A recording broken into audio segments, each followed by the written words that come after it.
All right, today I have for you a routine that you can do anywhere. All you need is a mat and maybe a towel on the floor, and that's it.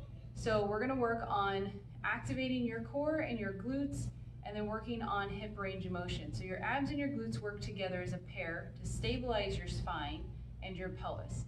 If we can stabilize the spine and the pelvis, then ideally your limbs can work more independently and with less stress on them because your core is stabilized. So what I want you to do is start down on your side.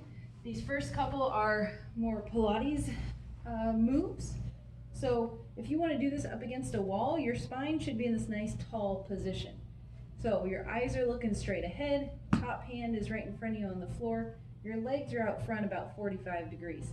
We're going to lift the top leg 4 or 5 inches, and then we're going to kick forward. Big kick, little kick, squeeze that leg back. So it's a big kick, little kick, pulling back. You do not need to do a ton of these, but think you're moving with purpose. You're not flinging that leg around. It's kicking, you're controlling it with your belly, and then squeezing back with your glutes. Let's do one more. And then squeeze, and then stack your legs. Then we do up, down. So we lift, rotate, and pull. Your hips should stay stacked right over each other. Don't let them roll back. You can go farther, but then we're not working into that hip socket. I want you to feel the leg really rotate in this hip socket and pull heel to heel. So you lift, rotate, pull that leg down, making that leg a little longer every time. Now we go into your plie. So you bend the knee, slide your foot up the inseam of your pants, reach up to the ceiling, and then again pull that leg down long. Again, make sure this hip doesn't roll back. That takes it out of the main purpose of this exercise. Try and work into that hip socket. So really reach, lengthen, and then reverse. Up, bend, open the knee, reach that foot down. Up, bend, reach. You're going to do one more time. So I would say anywhere from 5, 7, max 10 of these. If you're not feeling it, then you're moving your whole torso too much. So those are your first 3. Then we're going to go onto your belly. As I do this, I'm going to lift my head. I want you to keep your head down on your hands like this. Feet are together. So the sides of your feet, knees are just wider than your mat. And then you're going to lift the legs just barely. So I want you to feel your whole kind of pelvis, your hips press down towards the floor. Your glutes activate and lift your legs up. At the same time, you should feel a gentle drawing in of the abs so that you're not dumping into your low back. You should not feel this in your low back at all. There we go. And now, coming up to your quadruped position. So here we have hands under the shoulders, knees under the hips, nice and squared off.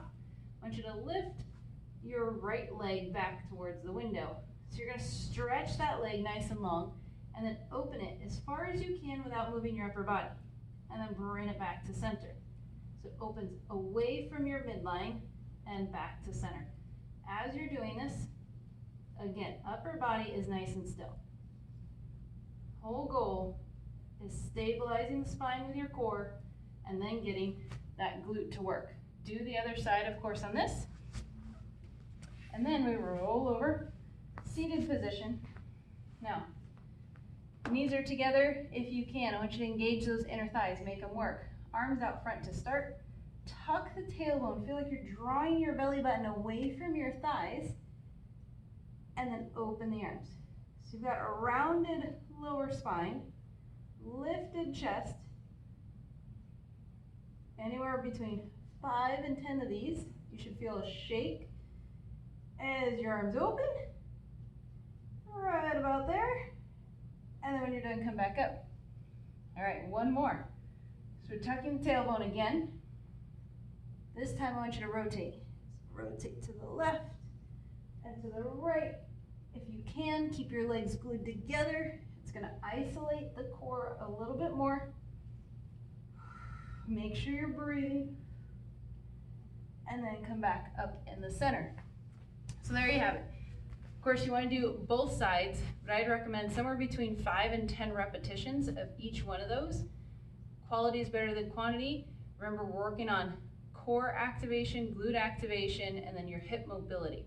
So if you have questions, just let me know. Thanks.